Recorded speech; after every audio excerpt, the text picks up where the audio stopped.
tebrik eləmək istəyirəm. Keçən Qazalovda 22% dərəcəsində qalxdığına görə onun sertifikatını da veririk. Allah'ıma çok şükürler olsun. Hiç şükür. Maşallah.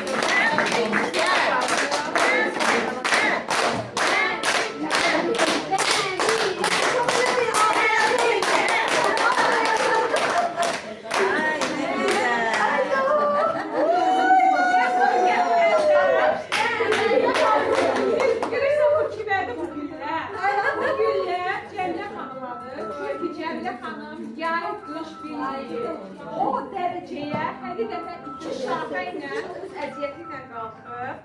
İkinci şaxəsində olur ki, varlıqda menecer yetişdirib. İki şaxə ilə, yəni ki, əsl aparıcı liderdir. İnşallah gözləyirəm ki, siz 20 şahidlər çıxarsınız, 20 və onda aparıcı liderlər sizə daxil. İnşallah.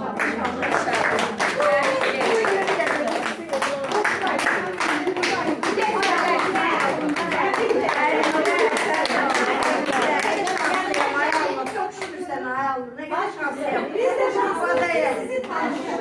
Çok şanslıydayız.